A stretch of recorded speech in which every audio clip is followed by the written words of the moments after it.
Hello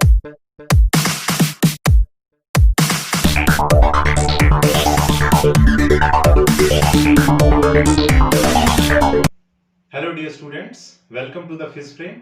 आज हम IIT GeM का एक और टॉपिक डिस्कस करेंगे जिसका नाम है curl of any vector function. तो आइए चलिए डिस्कस करते हैं।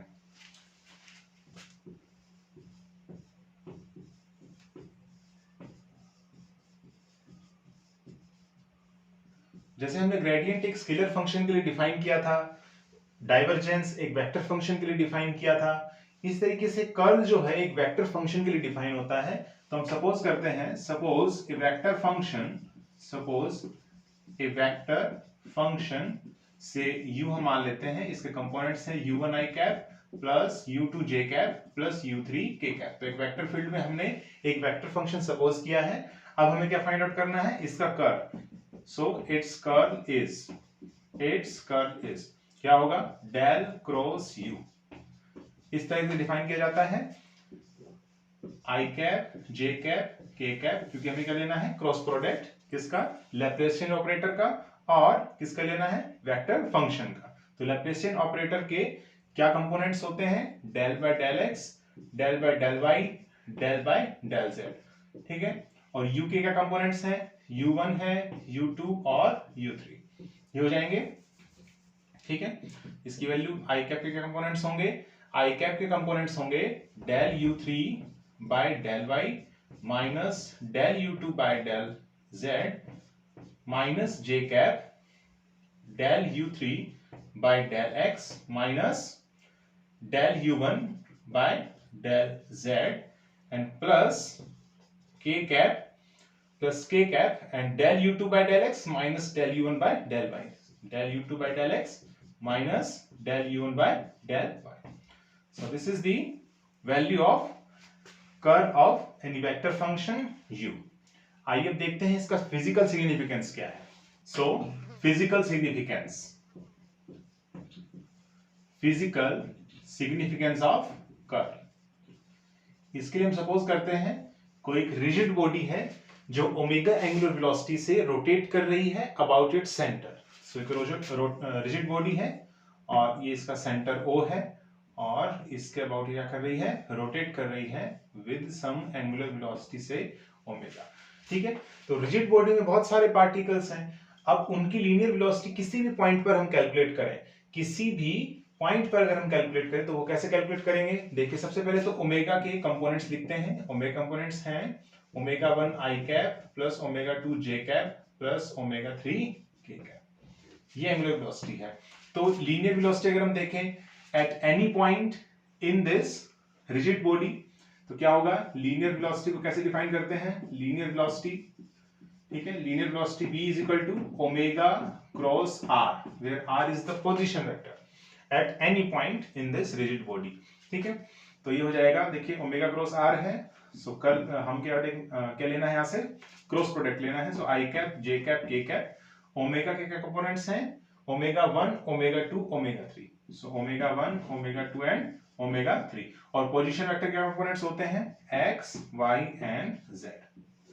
ठीक है, इसको कैलकुलेट करते हैं। देखिए i कैप कंपोनेंट्स क्या होंगे, यहां से omega 2 z minus omega 3y, ठीक है, माइनस j कैप के क्या कंपोनेंट्स होंगे, omega 1 z minus x omega 3, omega 1 z minus omega 3 x and plus k cap के क्या होंगे, omega 1 y minus omega 2 x।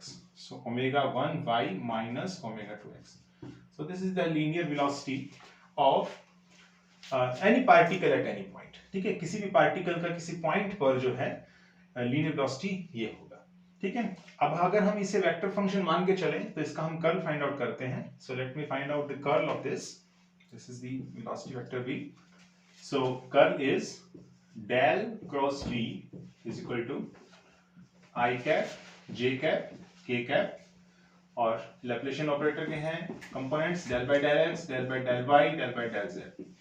ठीक है, और v के क्या कंपोनेंट्स हैं, यानी कि वेलोसिटी यानी कि वेक्टर फील्ड, इसके क्या कंपोनेंट्स हैं, omega 2 z minus omega 3y, and this is minus को अगर अंदर ले जाएंगे कितना हो जाएगा, minus omega 1 z plus omega 3x। सो minus omega 1 z plus omega 3 x, ठीक है। और के कैप के कंपोनेंट्स हैं omega 1 y minus omega 2 x, ठीक है। इसको कैलकुलेट करते हैं।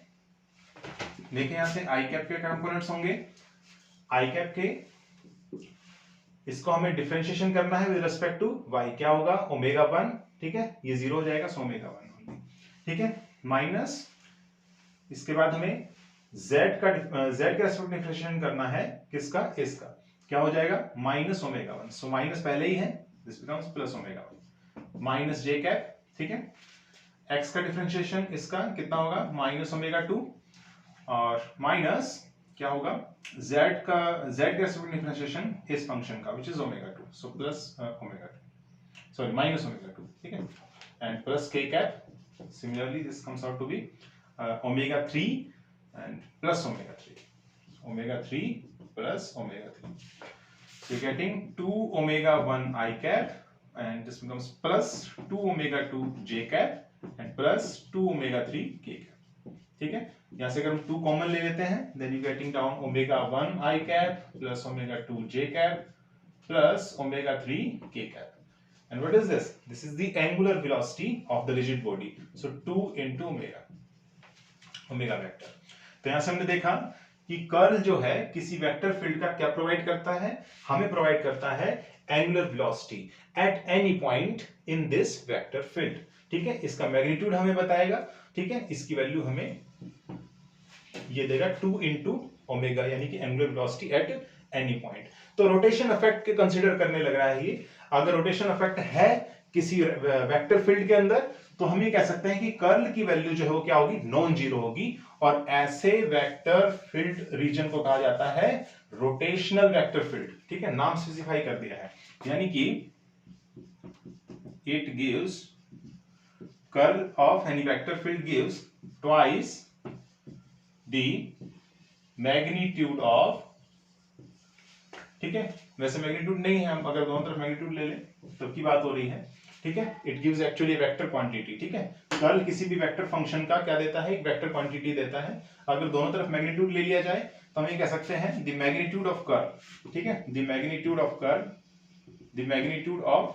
Curl gives twice the magnitude of angular velocity at any point in vector field. यहाँ वेक्टर फील्ड क्या है, लीनियर वेलोसिटी, ठीक है। तो ये रोटेशन से कंसीडर करने लग रहा है, यानी कि रोटेशन से रिलेटेड है।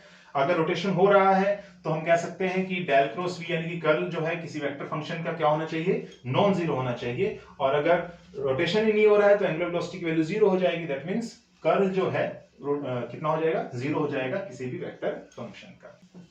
That curl of any vector function, if this is not zero, then the field is called rotational vector field, and this is called rotational vector, ठीक है, rotational vector field, इस वेक्टर फील्ड की बात हो रही है, rotational vector field, and if this is equal to zero, then there is no rotational effect, hence the field or the region is called irrotational, there is no rotation here, irrotational vector field, ठीक है। और ये v क्या होगा, v क्या होगा, rotational vector होगा या फिर इरोटेशनल वेक्टर होगा, डिपेंड करेगा, does not equal to zero या फिर इज इक्वल टू जीरो। एक और इसका फिजिकल सिग्निफिकेंस देख सकते हैं हम कि किसी भी कंजर्वेटिव फोर्स के लिए कर्ल जो होता है वेक्टर फंक्शन का, उसकी वैल्यू कितनी होती है, जीरो होती है कंजर्वेटिव फोर्स के लिए।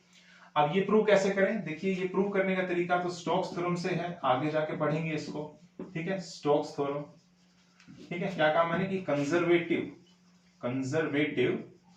वेक्टर फील्ड के लिए, conservative vector field for conservative vector field del cross v की वैल्यू क्या होती है, जीरो होती है, यानी कि अगर इसकी वैल्यू जीरो आ रही है तो जो वेक्टर फील्ड है वो क्या है, कंजर्वेटिव है, यानी कि कंजर्वेटिव क्या होता है, कंजर्वेटिव वेक्टर फील्ड मतलब इट इज पाथ इंडिपेंडेंट होता है।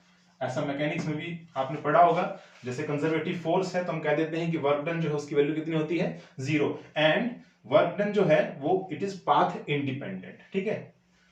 तो it depends only on the initial and the final point, it does not depend on the path. ठीक है, तो ये कंजर्वेटिव के केस में है। अगर नॉन कंजर्वेटिव है देन डेल क्रॉस वी की वैल्यू कितनी हो जाती है, नॉन जीरो। तो ये कहां से आता है, ये स्टोक्स थ्योरम से आता है।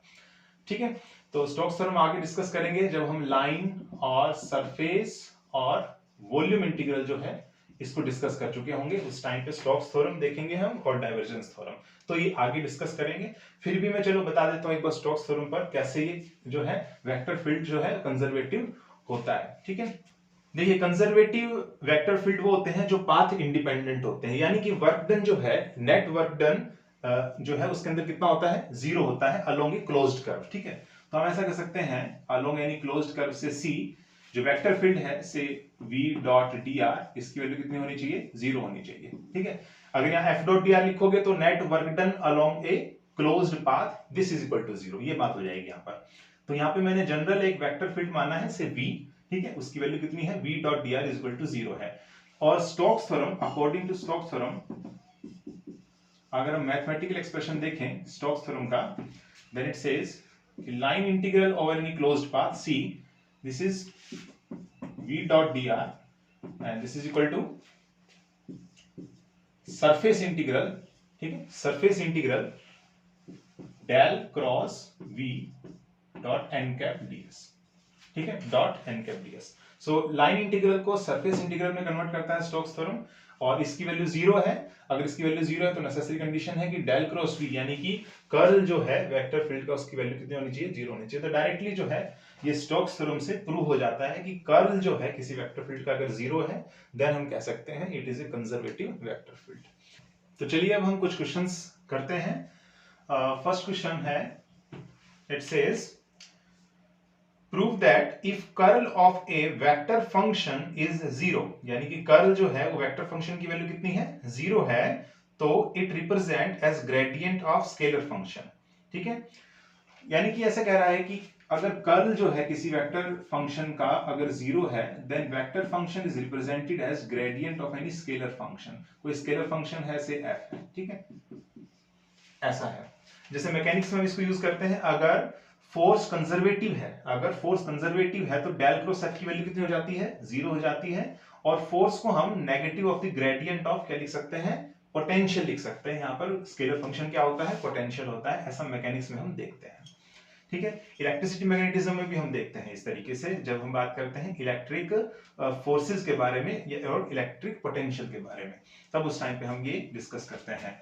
तो यहाँ पर हम देखिए इनवर्सली प्रूव करते हैं हम। सपोज कीजिए v की वैल्यू अगर डेल f है तो यहाँ पे अगर हम पुट करें तो देखिए डेल क्रॉस डेल f हो जाएगा, ठीक है। और अगर हम इसका कर्ल देखें तो कितना आ जाएगा, i cap j cap k cap, और लैप्लासियन ऑपरेटर के जो लैप्लासियन ऑपरेटर के कंपोनेंट्स हैं वो कितने हैं, del by del x, del by del y और डेल बाय डेल z, ठीक है। और दूसरा जो वेक्टर है ग्रेडियंट वेक्टर, उसके कंपोनेंट्स क्या होंगे, del f by del x, जैसे यहाँ पर स्केलर फंक्शन कुछ फाई होता था तो यहाँ पे del phi by del x i cap है, तो यहाँ पर f मैंने माना है del f by del y and del f by del z, ये हो जाएगा। यहाँ से इसको अगर हम देखें तो देखिए i कैप, तो यहाँ से कह रहा है कि y के रेस्पेक्ट में डिफरेंशिएशन करो इसका, तो कितना हो जाएगा यहाँ से, जीरो, ठीक है, क्योंकि y के रेस्पेक्ट में डिफरेंशिएशन जीरो, क्योंकि y पर ये डिपेंड नहीं कर रहा है, ठीक है। स्केलर फंक्शन तो वैसे ही कांस्टेंट होता है, ठीक है, it does not depend on the choice of the coordinate system, पर हाँ ये पॉइंट्स पर निर्भर करता है कि पॉइंट जो है वो कहाँ पर है आपका। अगर पॉइंट आप स्पेसिफाई कर रहे हैं डिफरेंट डिफरेंट, तो फिर स्केलर फंक्शन की वैल्यू भी डिफरेंट डिफरेंट होगी, ठीक है। तो ये जीरो हो जाएगी, माइनस ये भी डिपेंड नहीं कर रहा है, देखिए z के रेस्पेक्ट में डिफरेंशिएशन करना है किसका, इसका, तो जीरो हो जाएगा, माइनस j कैप, अदर भी जीरो हो जाएंगे देखो, ठीक है, plus k cap, zero minus zero, so complete is zero, ठीक है। हम ऐसे कह सकते हैं कि जब कर्ल जो है किसी वेक्टर फंक्शन का जीरो होता है तो जो वेक्टर फील्ड है हम उसको ग्रेडियंट ऑफ स्केलर फंक्शन लिख सकते हैं, या इनवर्स भी इसका ट्रू है एक्चुअल में, ठीक है। सेकंड क्वेश्चन देखते हैं, find the value of n for which r to the power n r vector is irrotational, यानी कि r to the power n r vector क्या हो, इरोटेशनल हो, इसके लिए n की क्या वैल्यू होनी चाहिए। तो हम इसका सिंपली कर्ल जो है वो क्या कर देते हैं, जीरो पुट कर देते हैं। यहाँ पर r पोजीशन वेक्टर है its value is x i cap plus y j cap plus z k cap, और r यहाँ पर मैग्नीट्यूड है किसका, पोजीशन वेक्टर का, which is nothing but under root of x square plus Y square plus Z square, यानी कि r to the power n अगर हम देखें तो कितना वैल्यू आ जाएगा इसका, x square plus Y square plus Z square, और ये इसकी पावर हाफ है और आप n से इसको मल्टीप्लाई कर रहे हैं, then this value is n/2, ठीक है।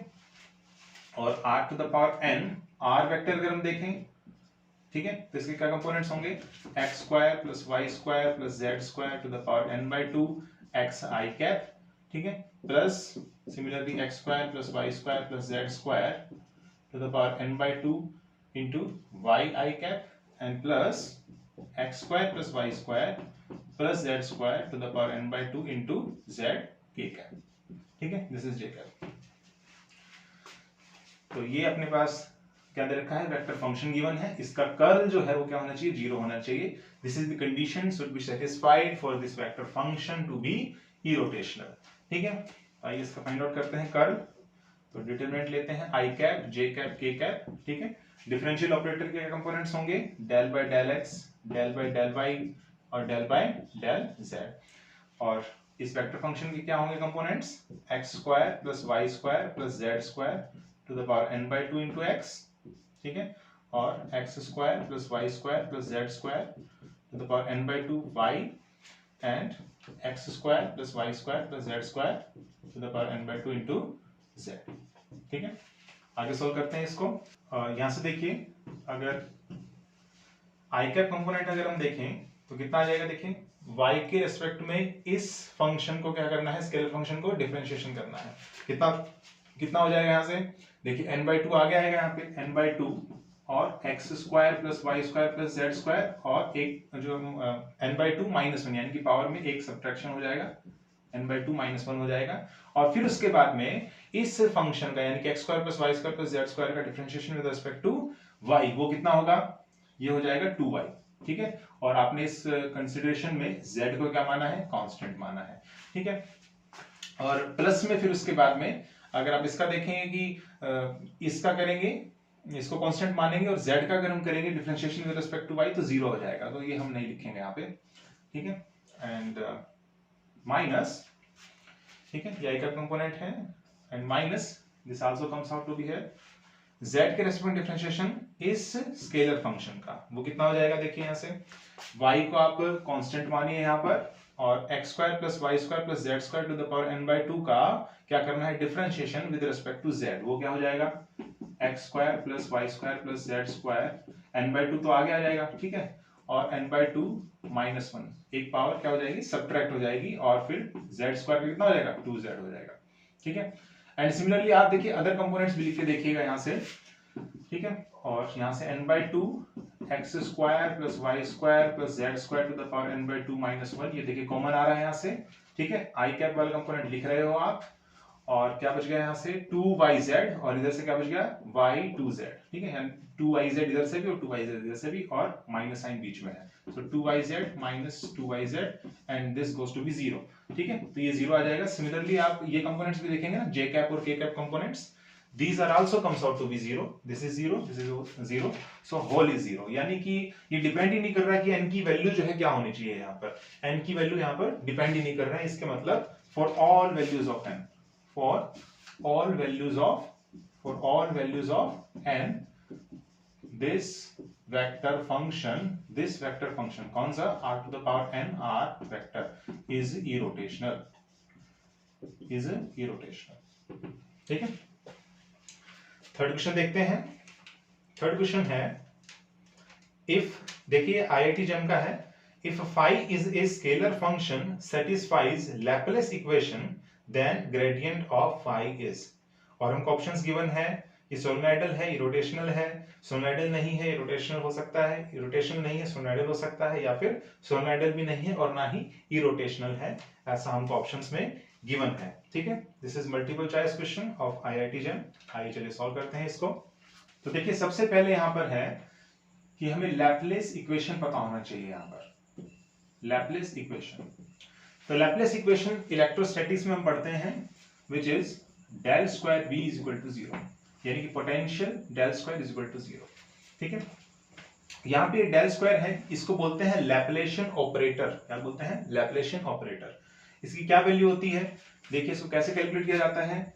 सपोज कीजिए आपने सबसे पहले क्या लिया, एक स्केलर फंक्शन का क्या लिया आपने, ग्रेडियंट। तो इसकी वैल्यू कितनी आ जाएगी, I cap del V by del X plus J cap del V by del Y plus के cap del V by del Z, ये आ जाएगी इसकी वैल्यू। अब आपने क्या करना है, इसका डाइवर्जेंस लेना है। ठीक है, तो डाइवर्जेंस लेंगे इसका अगर हम, then this comes out to be क्या आ जाएगा यहाँ से, I cap del by del X plus J cap del by del Y plus के cap del by del Z and dot product with this which is I cap del v by del x plus j cap del v by del y and plus k cap del v by del z। तो dot product कितना आ जाएगा यहाँ से, del square v by del x square plus, ठीक है, यहाँ से ये आ जाएगा आई कैप कंपोनेंट। ठीक है, इसका डॉट प्रोडक्ट ही 1 होगा, बाकी आई कैप डॉट जे कैप और आई कैप डॉट के कैप की वैल्यू कितनी हो जाएगी, 0 हो जाएगी। सो यहाँ से कितना आ जाएगा, del square v by del x square, similarly del square v by del y square plus del square v by del z square. यहाँ से v तो स्केलर फंक्शन है, इसको आप बाहर ले सकते हैं। So del square by del x square plus del square by del y square plus del square by del z square और इनटू में स्केलर फंक्शन v। और ये क्या चीज है, ये लैप्लेशियन ऑपरेटर होता है, इसको हम डेल स्क्वायर से डिनोट करते हैं।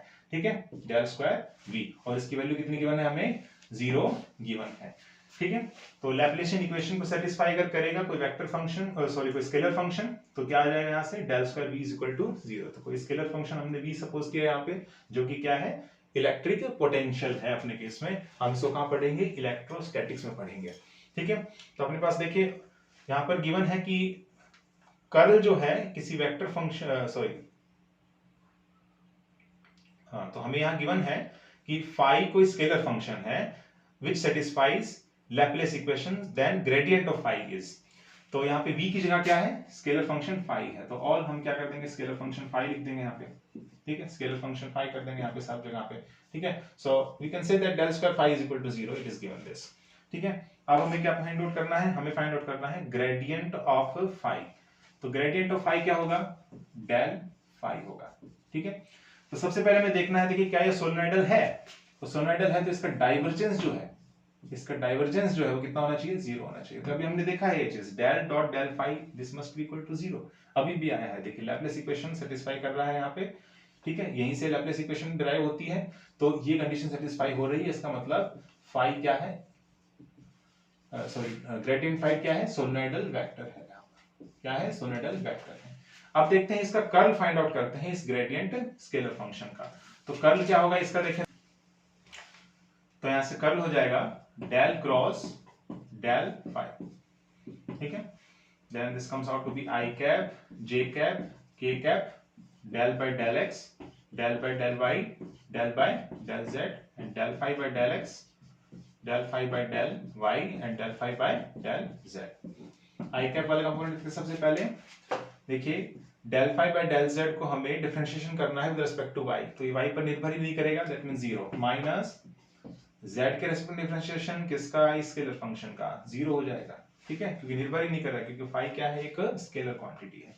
ठीक है, ठीक है, स्केलर क्वांटिटी है जो कि पॉइंट टू पॉइंट वेरी कर रही है, हम ये कहेंगे। ठीक है, एंड माइनस जे कैप में भी देखेंगे 0 माइनस 0 एंड प्लस के कैप, ये भी 0 minus 0, so whole is 0। That means curl जो है ग्रेडियंट फाई का क्या है, ये भी 0 आ रहा है, डाइवर्जेंस भी क्या आ रहा है, 0 आ रहा है, यानी कि सोलेनोइडल वेक्टर भी है और इरोटेशनल वेक्टर भी है, यानी कि ऑप्शन नंबर ए आपका क्या होगा, करेक्ट हो जाएगा।